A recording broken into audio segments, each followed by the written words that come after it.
So this is a quote from, I'm assuming most of you are on Instagram. Pema Lotus, Pemalotus. Pema Lotus is a great Instagram page run by our friend and Dharma sister Shamel, who runs this Instagram page that's very, very good. Really good little teachings every day. She's always posting great photographs of great lamas. So if you want to, if the Buddhist subjects and topics that we talk about interest you, we always encourage you to go to the source, to the authentic teachers of authentic lineages. We particularly talk about Tibetan Buddhist lineages, and Pema Lotus Instagram page will introduce you to lots of them. For those of you who are new, and for those of you who are not and familiar, it's and if you're on Instagram daily, it's it's just great to, throughout the course of your day, when you're checking your Instagram and you see a teaching and something that just takes you, you know, into the Dharma mind for a bit, it's very good and it's a great service that she offers. So this is a quote uh, from Zantsar Khyentse Rinpoche, who we mention quite a bit. If you want, he's on the Solidago Productions website. We list some teachers and some books. It's DZONGSAR Khyentse, Zantsar Khyentse, Khyentse Rinpoche. Lots of his teachings on YouTube. Watch them all. He has great books.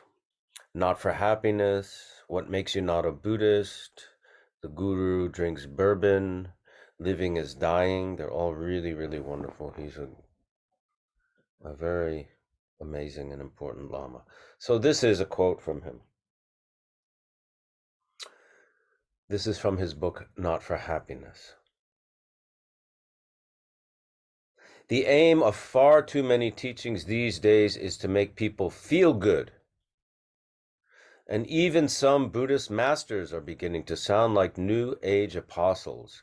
Their talks are entirely devoted to validating the manifestation of ego and endorsing the rightness of our feelings, neither of which have anything to do with the teachings we find in the Pith instructions.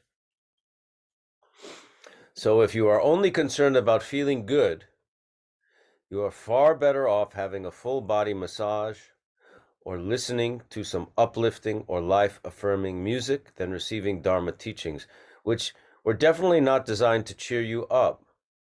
On the contrary, the Dharma was devised specifically to expose failings. This is how we begin to see more clearly. And there's a lot said in that little bit of teaching. I encourage you to read that book if what I just read is of interest. I mean, it's a bit of things we touch on. Not there's nothing wrong with New Age philosophy, nothing wrong with massage, which is something that, I like.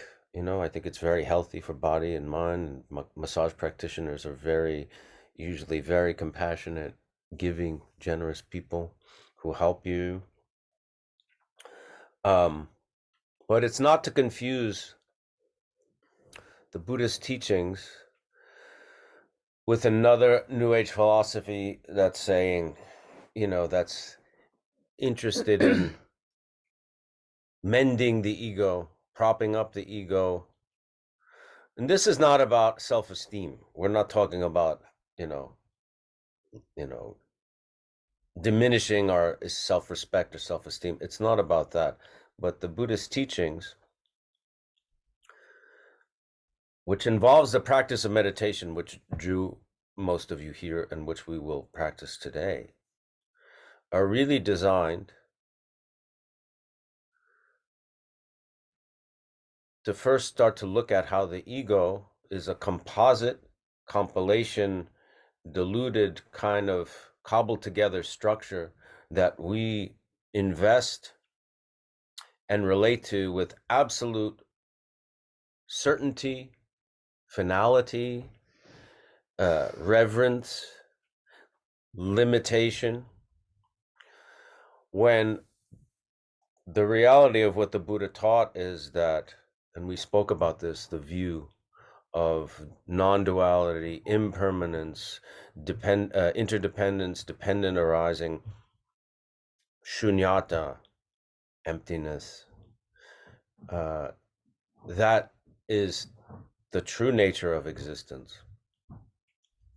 So the only way to really start to implement the Buddhist teachings, if we start to look, well, what is this mechanism that we've kind of become so attached to? What is this ego? What is this self that we're so attached to, that we so much cherish? You know, even an inflated ego and a low self-esteem ego, they're both kind of involved in the cherishing of the ego. That might sound a contradiction, but they're both cherishing, meaning the involvement and the investment is kind of the same in a way. This doesn't mean we're going to not exist. This doesn't mean we're not going to have self-respect. This doesn't mean we're going to just, like, you know, sit in some vacuum of nothingness all the time. It's just it's starting to try to relate to teachings that are very difficult to transmit conceptually. This view that we're talking about, these elements of shunyata, dependent arising, interdependence, impermanence, and things, they're not, you know, they're not things that we encounter all the time in our day-to-day life that we can always apply logic to. So we have to start to look at how our mind is engaged with this delusion of the truth, right? If the truth is ultimately non-dual, then what we see and what we perceive is diluted. It's not that it doesn't exist. It just exists in a very subjective way that we see things from. So this book, Not for Happiness, is a good one. And what we're talking about, dependent arising, meaning everything that we are, that we encounter, that we deal with, arises from a myriad of incalculable causes and conditions in ways that we can't even conceive. The interdependence, the work, even just us doing this class, right, which we just take for granted, that we tune into our computer and Zoom and we have this engagement. Think of all the causes and conditions that went into us meeting together, all the different people, the technology, the people who made the technology, the people who made the actual hardware of the computer, our producer, you showing up, your parent for giving, birth to you. There's when we take that kind of with a grain of salt in a way, but if you really start to think that way, if you really just start to open your mind to those things, something can shift.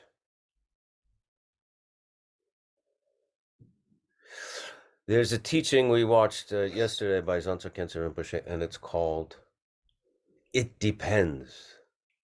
So if you Google YouTube Zanzo Khyentse Rinpoche, It Depends,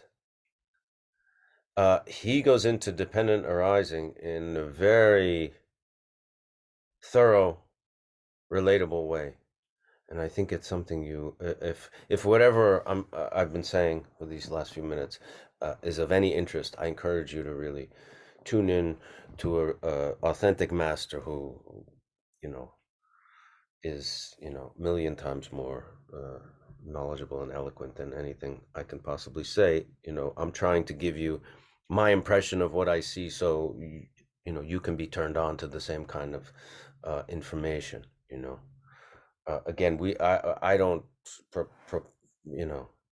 present myself as a teacher of Buddhism. I can teach you meditation technique, which is very simple, almost kind of mechanical, going through the steps. But actual Dharma teachings, that's why we encourage you always go to the source, go to the authentic masters of authentic lineages, um, you know, uh, if you want to really pursue these teachings. Okay, so with that, let's meditate. Can we do the meditation after? You want to do the meditation after? Yes, Victoria wants to kind of speak, and then we'll do meditation after, and then we'll do questions. I would like to speak today a little bit about the three turnings of the wheel, and I find myself to be completely not the right candidate for speaking about these things. Unfortunately, I couldn't find a good teaching that I could just quote that was sufficient enough to speak about what we spoke about, the person, what is the nature of the person last week, because at the last teaching Rinpoche, at Vajrakalaya teaching Rinpoche, Garchen Rinpoche emphasized hugely the illusory nature of this, self and the environment that we relate to. And I think it's really time that we kind of at least briefly discuss, the three turnings of the wheel and what they incorporate, because there is a gradual path to Buddha's teaching. And in a way, you can also think of it as him addressing three different kinds of audience. So I try to, cobble together a little bit of what I think. What do you mean by the three turnings of the wheel? For those The who three don't turnings know. of the wheel, the three times that the Buddha gave the teachings, he kind of gave it on a more elementary level, then on a little bit more advanced level, and then this, and you can't really think of it like in terms of advancement or something like this. It is said that was given for the three capacities of the audience or of the students. At the same time, we start our life as children and we mature and then we become the most ripe form of adults. So it's really for three kinds of maturations of awareness. However, if we're studying math or we're studying piano or anything else, and we're studying Buddhism, we start with the foundational teachings, and that's the first turning of the wheel when we talk about the Four Noble Truths. So the three turnings of the wheel are how we characterize Buddha's teachings. And these three ways of seeing and knowing reality, because that's what Buddha's teachings pertain to, on how we see reality of ourselves and what we call reality in general. That's what the teachings pertain to. It's not about us acquiring lots and lots of information and feeling like we are the super ego structure because we know so much because now we're Buddhist. No, it has to do really with our mind penetrating into the nature of things. And a lot of it is non-conceptual. There is the thing that we call the view, and the view guides us. It's like the vehicle that takes us into the meditative process. In a way, as I said before, these three teachings have three audiences. You can think of it as young, older, and most mature mentally audience. The teachings are interrelated and progressive. They're like the foundation of the building, the first story, the second story, the rooftop. We can't really go to the rooftop without first building the foundation, the basement, the first story, etc. So it's like any journey that starts with the first step. The first turning of the wheel, the Four Noble Truths, and what follows from it, the Eightfold Path. Buddha taught causation and the results as the basis of all things that we experience. In that context of suffering and the causes of suffering, causation. We learn about karma, and that it is an unbreakable law of interdependence and impermanence. A sip of tea connects you to limitless, countless beings and things. And so in the first foundational teaching, we start to be aware of that. Also, we begin to see ourselves as factories of creating karma and then experiencing its causes. And then, so those were the two first noble truths, and the other 3 and 4 noble truths are the path and cessation of suffering. The Buddha gives us the methods of how to transcend suffering. That relates to inner and outer, what we call reality, the world. Buddha also taught the transcendence of this pervasive suffering we call karma, and the result of which is samsara. Because karma is characterized by all pervasive suffering, it is similar to perpetually drinking salt water and being perpetually thirsty. They're interrelated. We're constantly thirsty because we're constantly drinking salt water. We're drinking salt water, therefore we're constantly thirsty. It is this ongoing wheel of suffering. The path and cessation of suffering are based on the teachings of emptiness or illusion of the self, permanent self. Particularly if we begin to see the texture of how our ideas and emotional responses weave this interdependent texture of reality that we take to be inherent and real and existing. We start to ease off on our reactions. We start to dismantle we start to dismantle this ego structure. We are not abandoning the world, but what we are abandoning are causes of suffering for ourselves and creating suffering for others.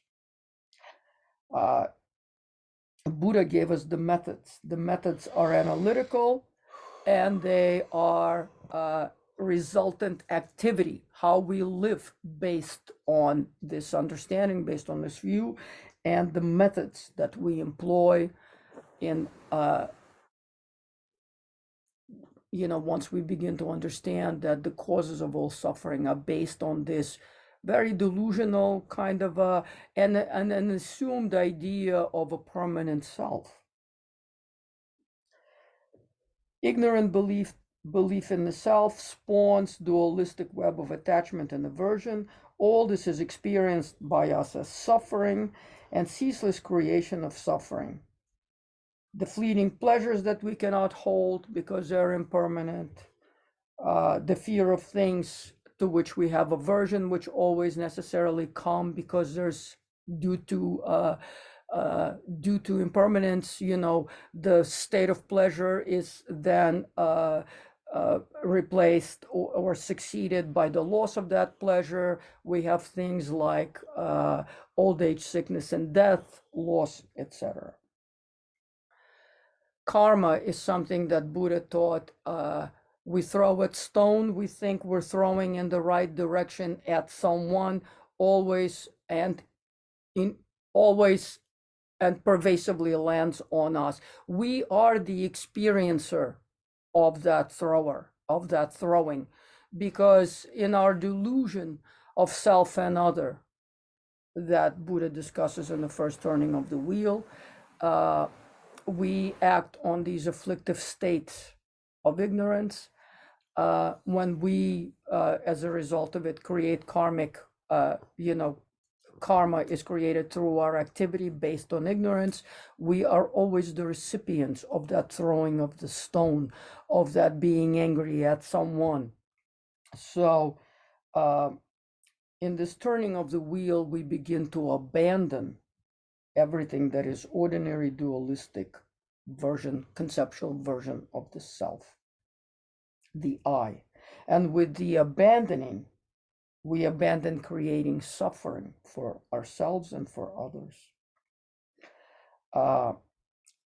If you think of it as abandoning afflictive emotions, abandoning self-grasping, and with that, abandoning that web of afflictive emotion, that's a very good way of looking at the foundational path. The means or the methods for that path are given as the Eightfold Path that we should explore at some other time in a very precise kind of a manner. So in that first turning of the wheel, what we examine in meditation. First, we examine analytically, and then we take it into meditation, is what is the self? And when we really try to look in meditation, what is the self, there is nothing there. We have this compilation of ideas, concepts of, the social and personal tastes and things like that, but there is nothing there to grasp onto. And so we start to ease off. We don't need to throw the stone, because we know that we're being triggered by this conceptual web that spawns to infinity, of which the tentacles of which we cannot see. So we can start to ease off on that, holding to that false notion of the self, and we stop creating as much suffering. There is a limited freedom. There is a freedom that we start to experience, uh, freedom of this falsehood of the self and its grasping and holding upon us. In the second turning of the wheel, when the Buddha, in the, which is kind of the doctrinal version of which was spread in the 100 BC to 100 BCE, Buddha spoke to an assembly of arhats, very, very advanced practitioners who already kind of really internalized the first turning of the wheel on a very profound level. And at this point, Buddha not only spoke about the emptiness of the self, but then he spoke about emptiness of phenomena. So even if we believe in, scientific version of the universe, do we think that this eyeglass case, that the molecules or particles of this eyeglass case are imprinted with the eyeglass caseness? Or the chair, is it imprinted with the chairness in its basic molecular or particulate structure? Is it imprinted with Michaelness or Victoriansness? No, we know that the nature of energy, which allows appearances to arise, is free to break down at any time and become anything else, both for what we consider the self and phenomena. So the two kinds of emptiness, or the emptiness of self and phenomena, is taught in that spinning of the wheel. And it is taught in terms of the two truths, the ultimate nature of how things are, and that is this freedom of reality that arises and ceases, and which in whatever way that somehow it is driven in and of itself, which conceptually is non-graspable, and the relative nature of reality operating in this world of appearances as it arises for us. It's, out of this understanding of the ultimate, that all relative phenomena, minds and phenomena, arise on the basis of an ultimate, on an ultimate sense of, and it's not just this kind of emptiness that's the cup is empty, my wallet is empty, like Sabtai Sito Rinpoche says. No, it's emptiness in the sense of where nothing is fixed. It doesn't have to be, it's only this for a moment. It is like this just for now. And it'll cease to be like this, whenever circumstances and conditions arise for it to become something else. Reality is free to come and go, and it is free of chairness, of Michaelness, of victoriousness. On an ultimate level, everything is free of these things that arise momentarily as appearances. And appearances depend on this ultimate nature. And the two things are intertwined always, because one cannot arise without the other. And we have a direct experience of it, because we don't have to see the sun in the night to know that it is there, because our planet, if we're still on this planet and this planet is still spinning around and sustaining our life, we know that the sun is there. We're still in the solar system. In the same way, we don't need to see the particles and the molecules to know that we're made up of these colonies of things that appear to us, that arise. So we have a freedom, and the mind turns to compassion based on this wisdom, because at this moment What happens to awareness? The awareness no longer is based in these solidified states of I need this, this is mine, etc., etc. With the mind, the awareness becomes very, very free, and so they talk about the two wings of a person who becomes a bodhisattva based on the two things that kind of happen simultaneously, compassion and wisdom. Wisdom is compassion, because how can we engage our energy in the world based on this wisdom of knowing that things, of the two truths, how things arise, out of this ultimate nature of shunyata, to be always the state of shunyata. We're not trapped in these things of me, mine, etc., etc. We look at appearances with a great freedom. They call them the wings of compassion and wisdom. And our entire awareness turns into benefiting others, because the sense of self is kind of bypassed and transcended. We're not seeking anything in this world just for us. That is kind of an engagement of a baby. We're not doing that any longer. And then with that, and that's the Prajna Paramita level of teachings. And then, because in that level, on that second turning of the wheel, we know that we create relative reality through conceptual structures. We know that we're filmmakers. We know that we write the script, we act, we direct, we do all that kind of stuff. We know how the film is made, we know who writes the script, so we can use the right action. And we're free to create the content without being driven blindly by self-grasping and by afflictive emotions and by ignorance.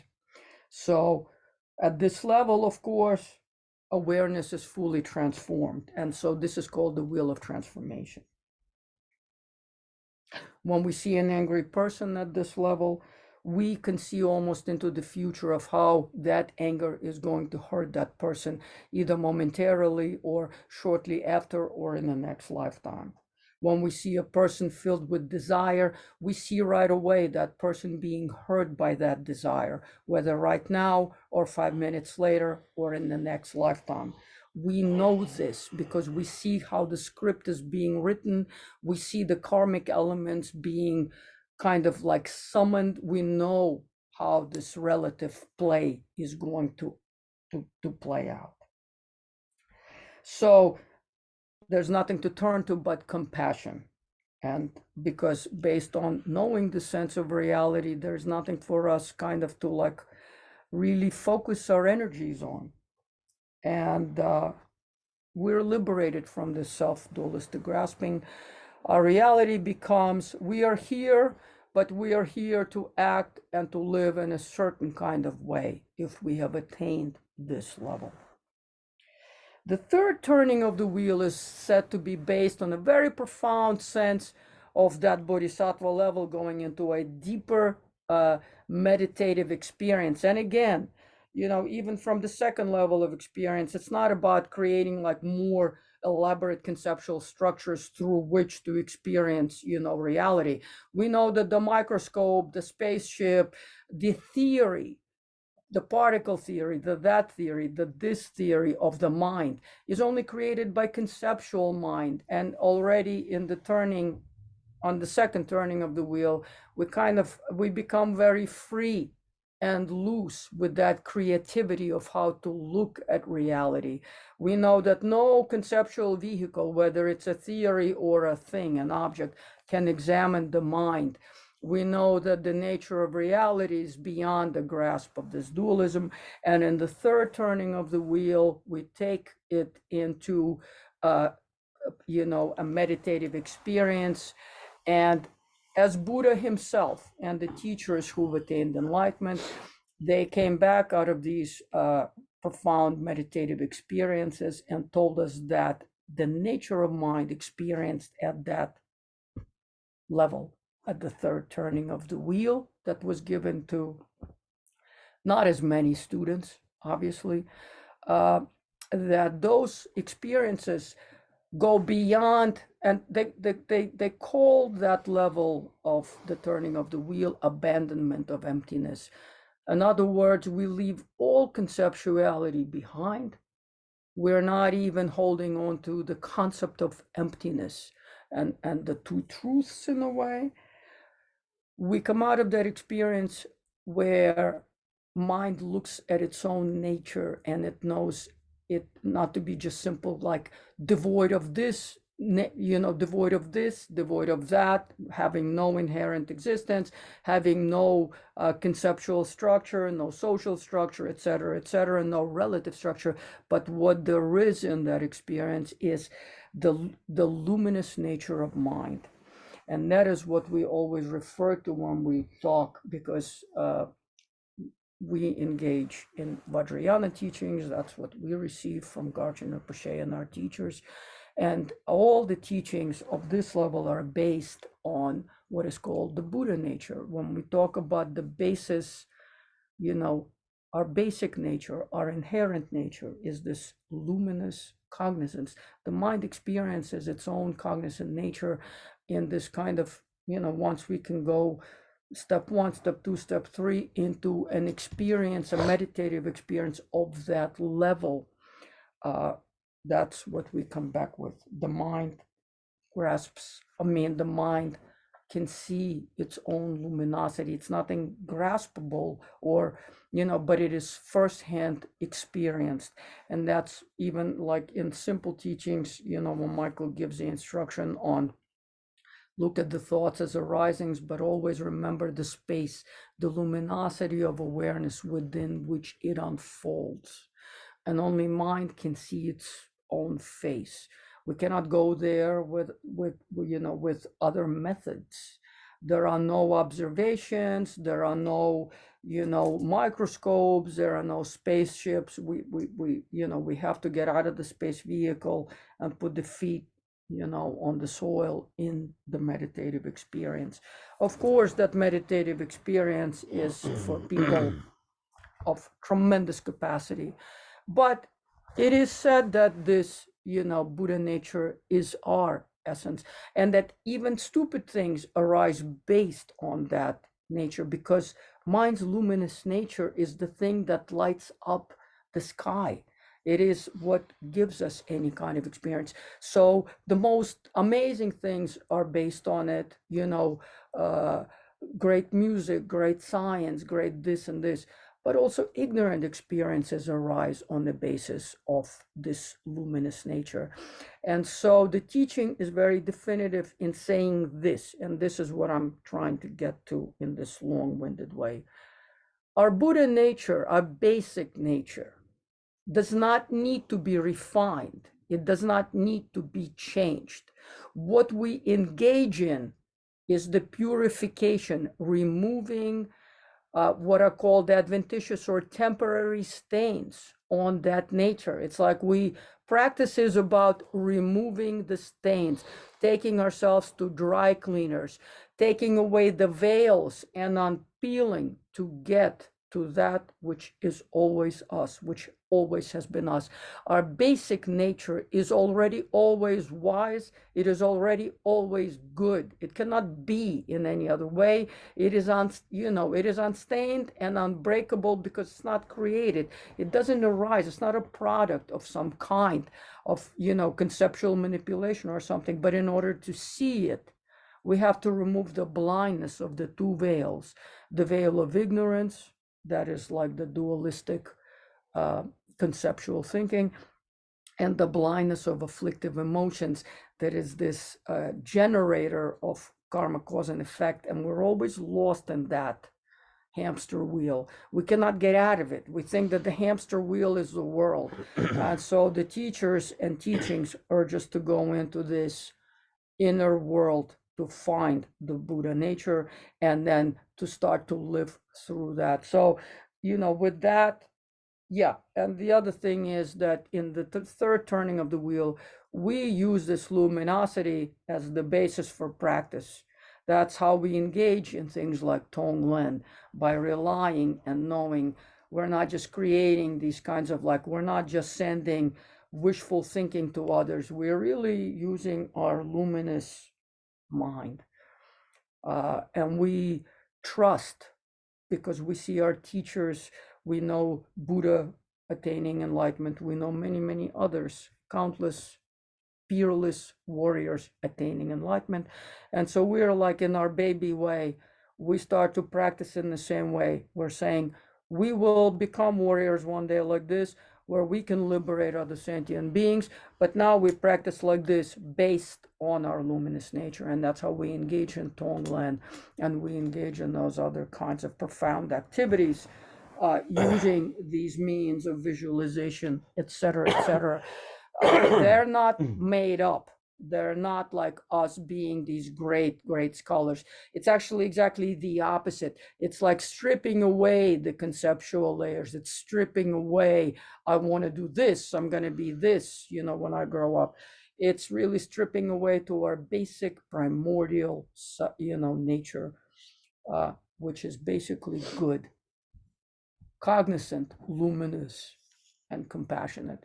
And so relying on that, even though we don't have firsthand direct experience of it, but this is where everything is going to, and this is what we're trying to see. And this is what we can call practice. It's the only kind of practice, is to get to that layer by removing all the other kinds of things. And I hope it was helpful. And let's try to take that into our take that into meditation. meditation. The three turnings of the wheel could also just be crystallized by saying, 1, do no harm. 2, do good, cultivate a wealth of virtue. And 3, tame the mind. So the meditation that we're about to do is taming the mind, cultivating a level of awareness so we can start to see how this mind works, how this mind gets caught up in delusion, how this mind gets caught up in emotion, afflictive emotions. So I'm not doing a review. You can look at last week's class on YouTube when it goes up. That's October 15th. So let's hit in our posture. Let's breathe. Focus on the breath.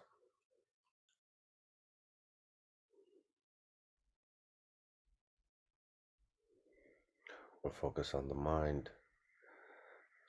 And we use that metaphor of the clear, limitless, stainless, infinite blue sky. Settling into that nature of mind, that clarity, that calm.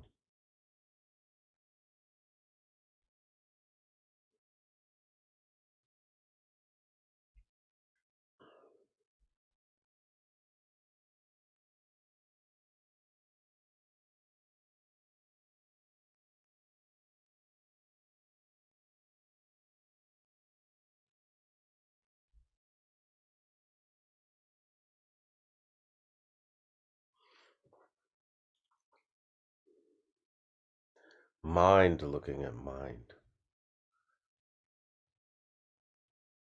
Awareness looking at what it is aware of. My thought has arisen that I wonder if what I've been saying is clear or understandable, makes sense. I'm aware of the thought. I don't follow it and get deeper into that thought, dissecting it, nor do I just push it away like it's wrong to have. I just notice that that thought has arisen. And I watch it dissolve like a cloud that has arisen from that clear blue sky, and it dissolves back into it. And then I settle back into that awareness again, that clarity, sky-like nature of mind, natural great peace.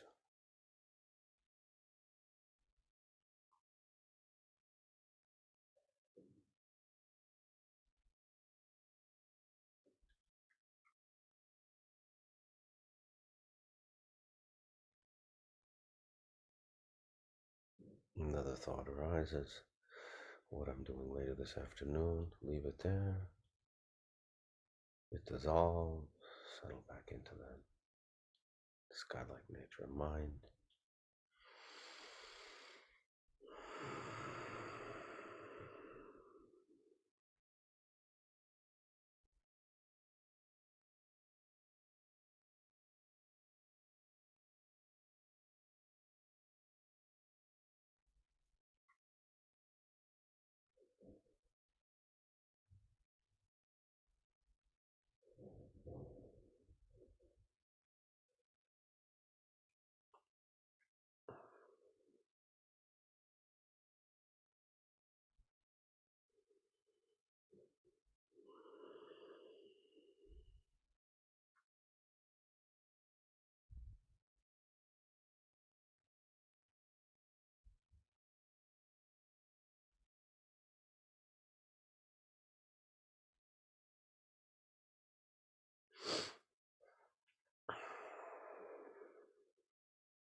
And just because I'm not speaking out doesn't mean I'm not having many thoughts that I'm noticing and dissolving.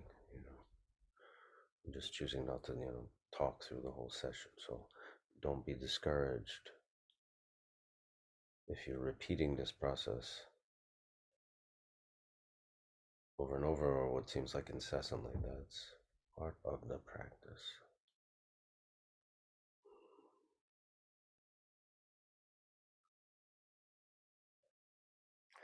Also, not only looking at thoughts, but looking at the looker.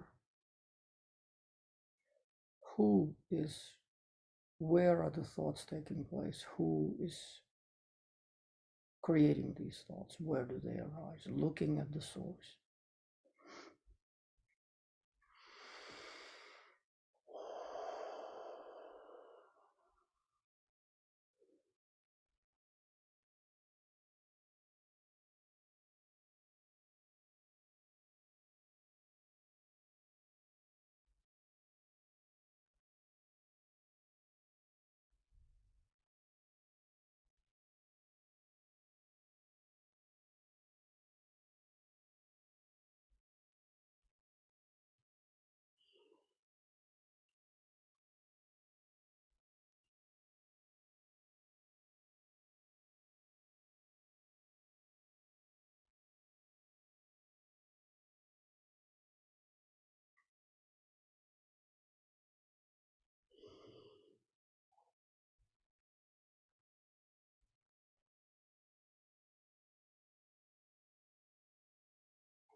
Okay, excellent. So let's go to some questions. There's a Q&A tool, Q&A function in the toolbar on the bottom of the Zoom toolbar here. You can ask questions. If we can discuss them, we will. I went to my first Buddhist retreat yesterday. I wanted to thank you for sharing the teachings. Being part of a Sangha was tremendous.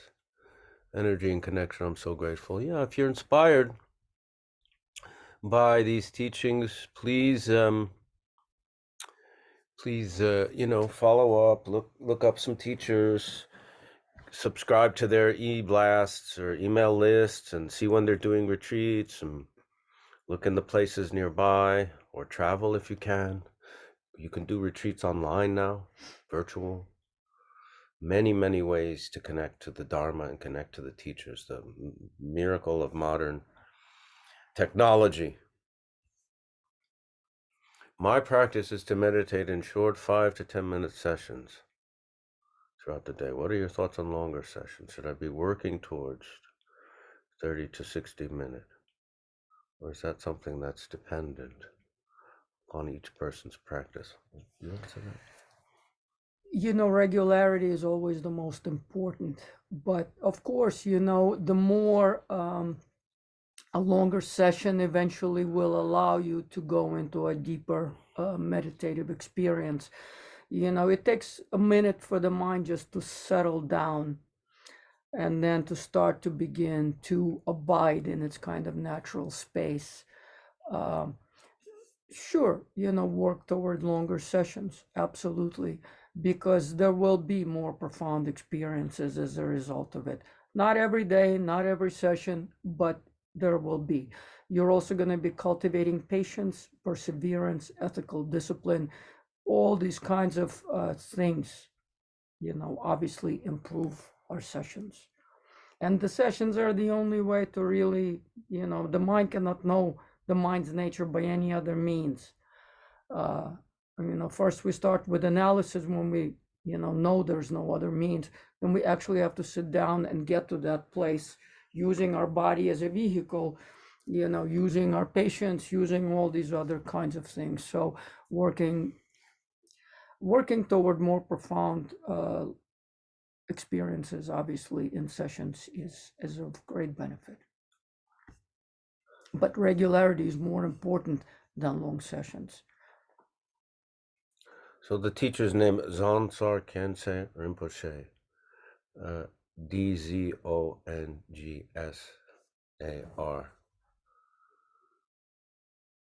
right? Is that correct? Yes. Make sure. Yeah. Khyentse, Khyentse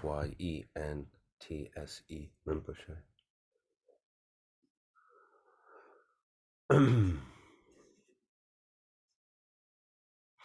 I think Victoria said, when doing Tonglen, we are using our luminous mind, even if we don't have direct experience of that yet. Is that correct?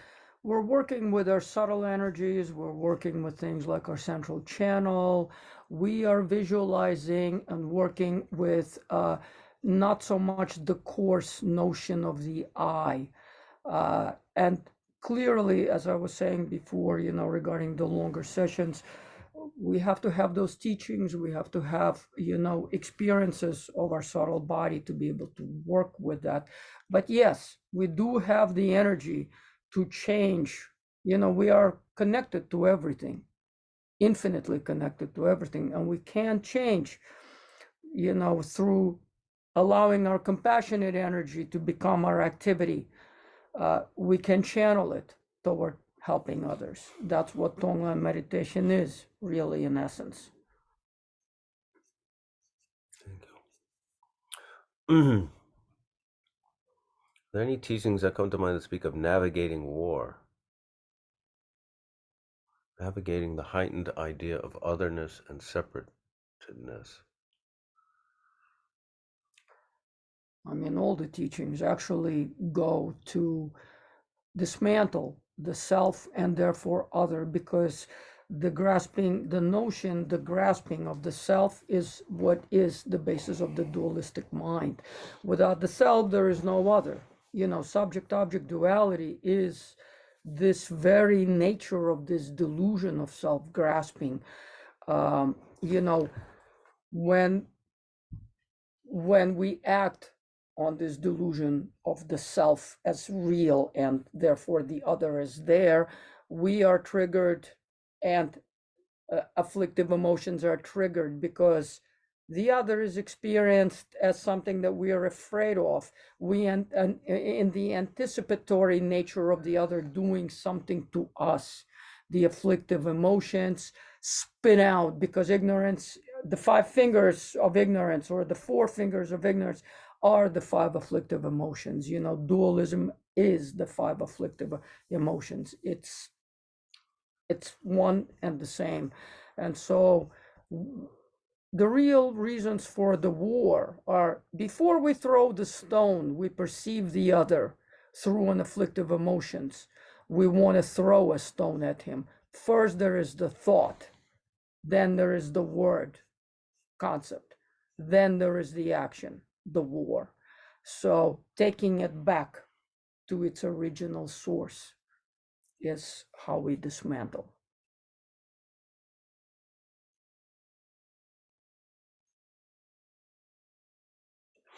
I've been getting up early to make time to sit before going to work, but I find that I'm often sleepy or dozing. Someone else asked about falling asleep. Should I sit anyway and watch this happen? Does that mean I should be meditating at a different time of day? Um, well, one thing,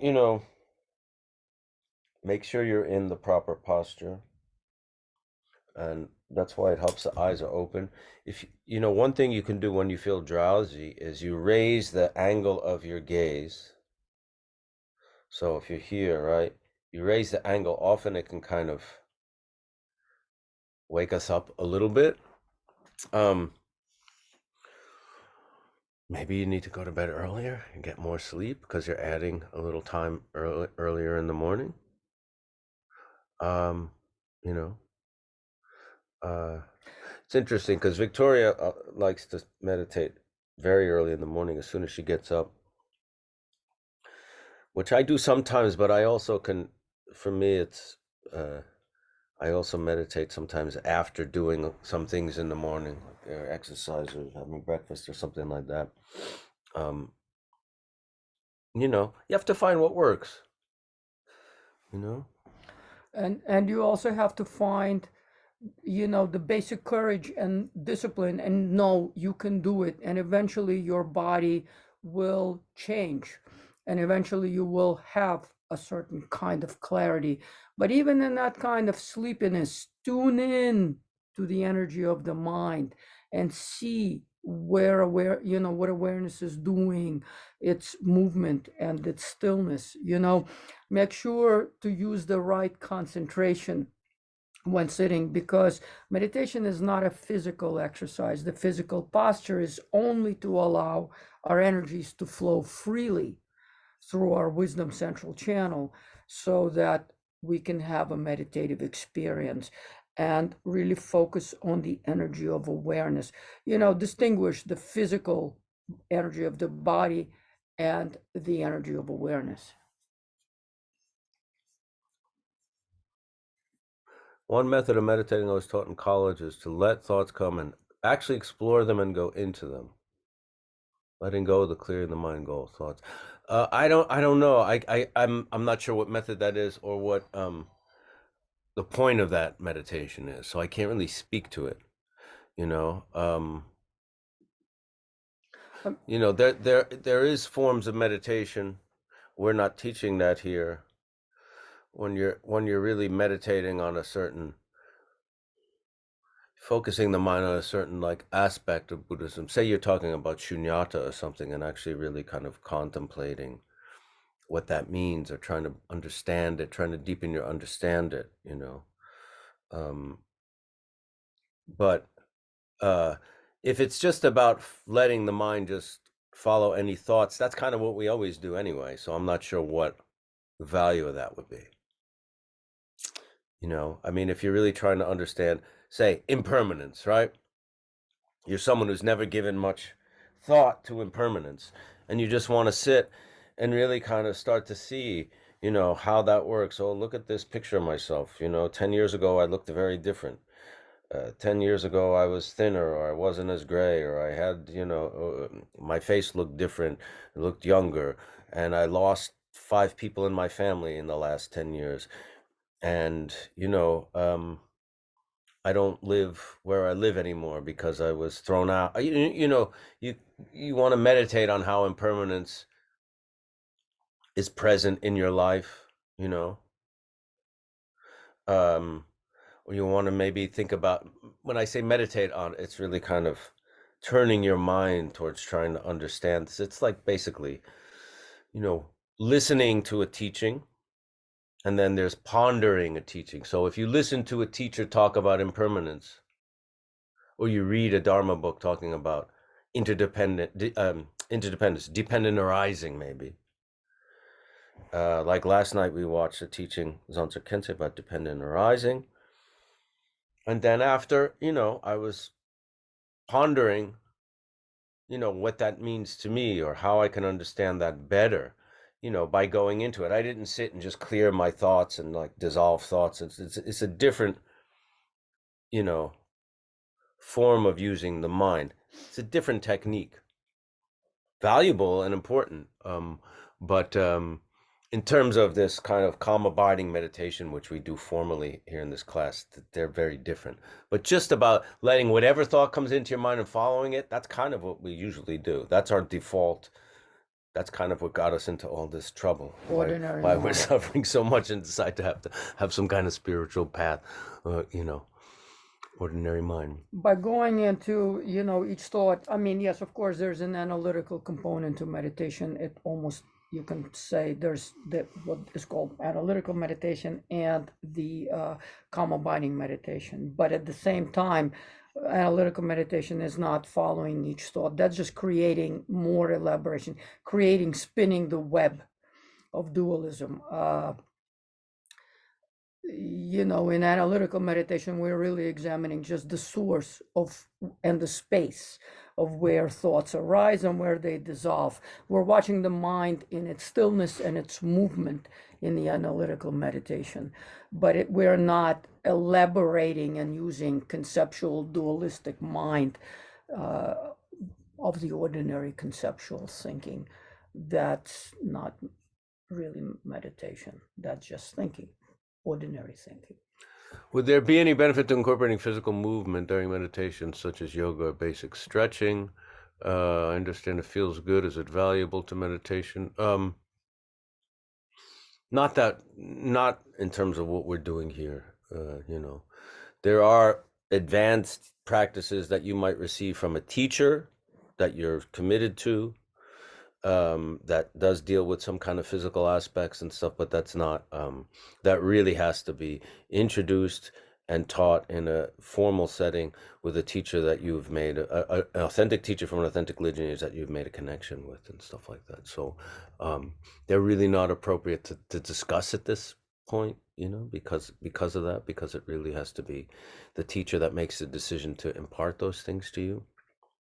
No, But on our own, I would say no. I mean, I'd say let meditation be meditation. If you want to do yoga, stretching, you know, those are great exercises for fitness and for body maintenance.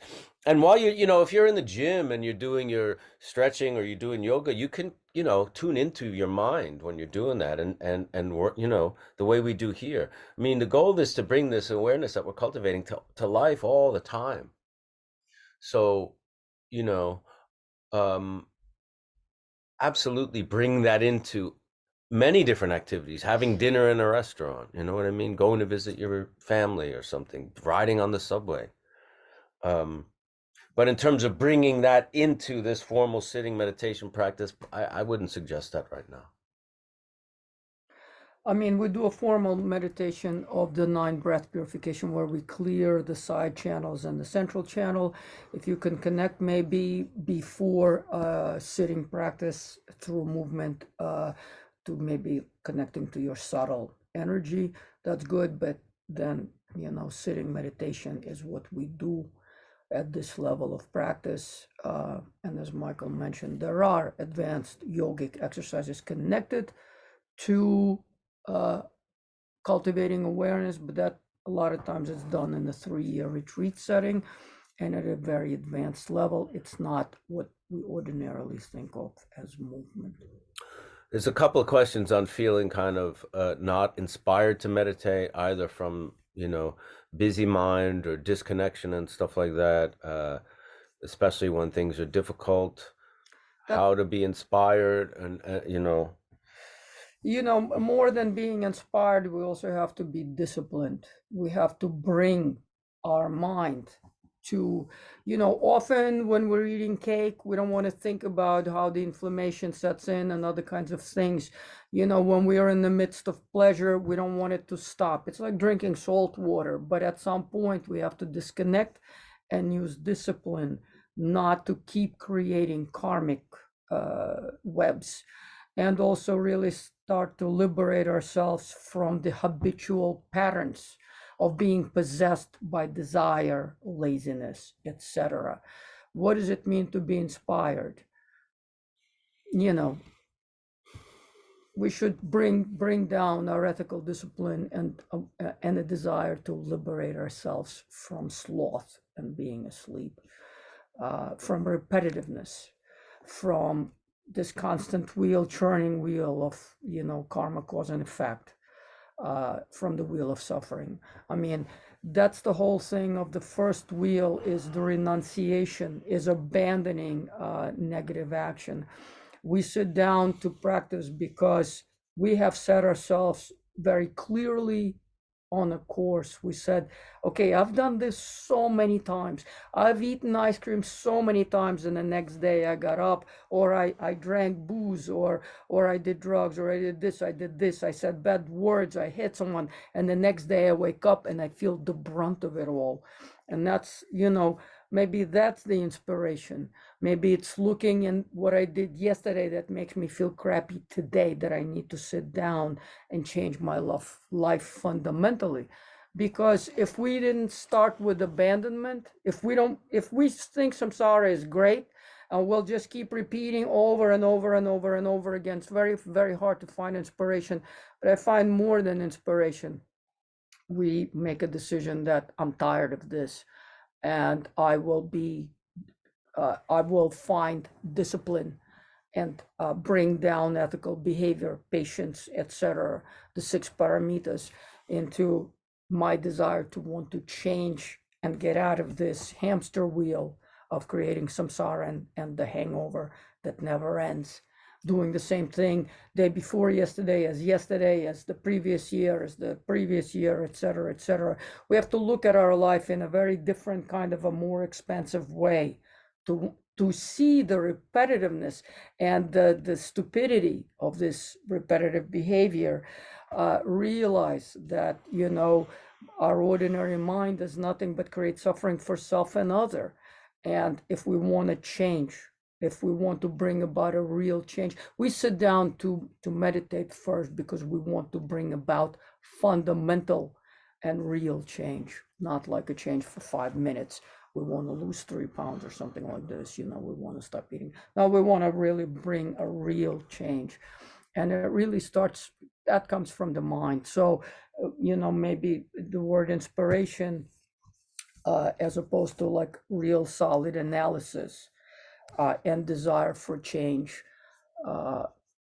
maybe it's better to replace wanting to be inspired, which seems like a little fix for the moment, to a real desire for change through a more profound level of analysis.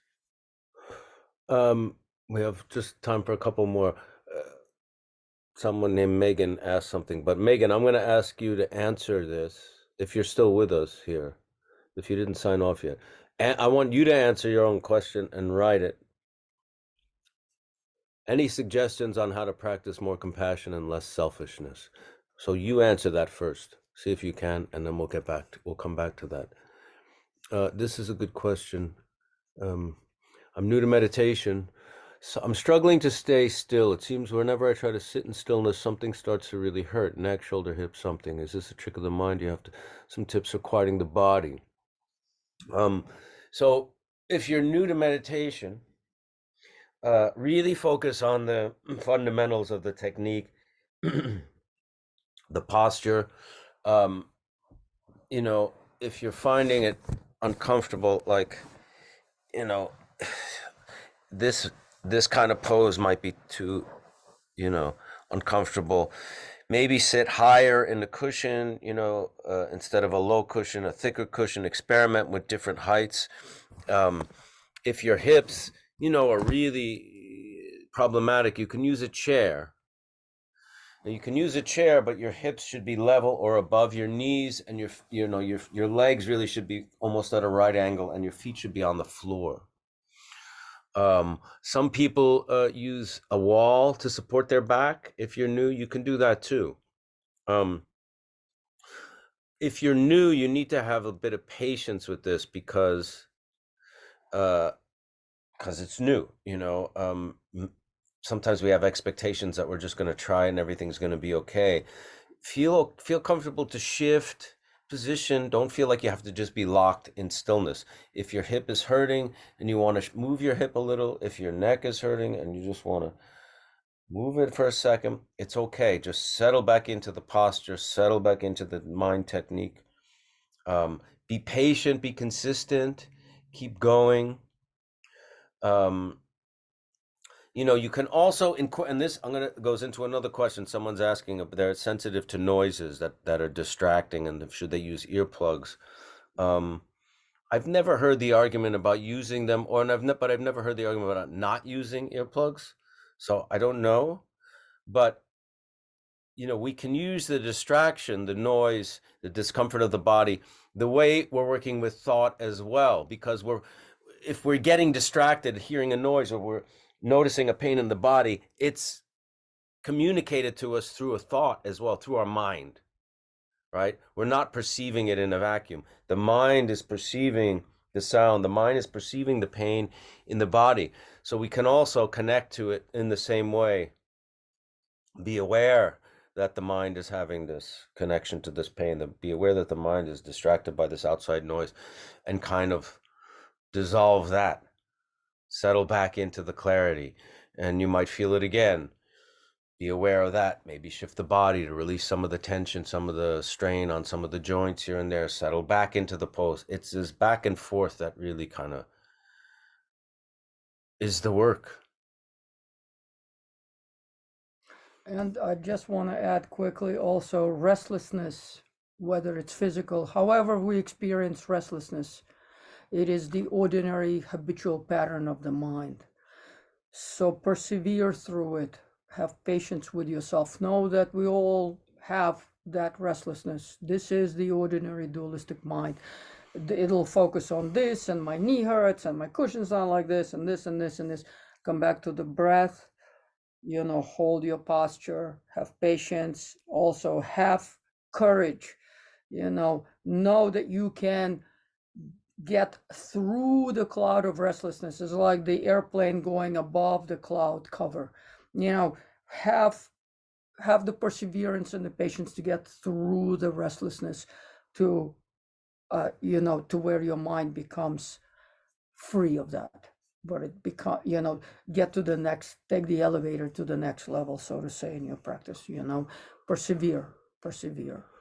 Okay, last but not least, Megan answered her question, which was any suggestions on how to practice more compassion and less selfishness. And Megan answered that question and said, I can practice compassion by doing the opposite of my selfish thoughts and being more loving and open to others and what they are going through and dealing with, and do this until it becomes second nature. Very good answer. Yeah, we practice it in the instant, in the moment. We're not just going, oh, I'm going to go and bring $1 to that guy on the street. No, actually, the practice takes place always right here, right now. When we're speaking to someone, we're doing something, that's when we're checking, where is my mind? How is the state of my mind? Am I doing it because it makes me feel like this and like this? Am I doing it because I've created this concept of the, what is good, what is this? Am I being judgmental? Am I, this is where awareness is. Of course, we're planning for all kinds of good things to be done. That's how we set our mind, we set our intention through aspiration. But the practice happens in the moment, in the now. How do we speak? What are we doing? Where is our mind while we're engaging with others? And, you know, being able to do the opposite of your selfish thoughts comes from being aware of the fact that you have selfish thoughts, cultivating awareness, which is what we're doing with the meditation. So, very good answer to your own question. Thank you for today. Thank you, Nick Solidio, our producer, for his kindness and generosity for allowing these classes to happen. Let's dedicate the merit from today's class for the benefit of all beings by saying our dedication prayer, which is, by By this this merit may merit, all beings beings attain the state of of enlightenment enlightenment and and conquer the conquer the enemies of enemies of faults and faults and delusions. illusions, May they be be liberated liberated from from this this ocean ocean of of samsara samsara and and its its pounding pounding waves waves of of birth, old old age, age, sickness, sickness, and and death. death. Thank See you. you next week. Practice.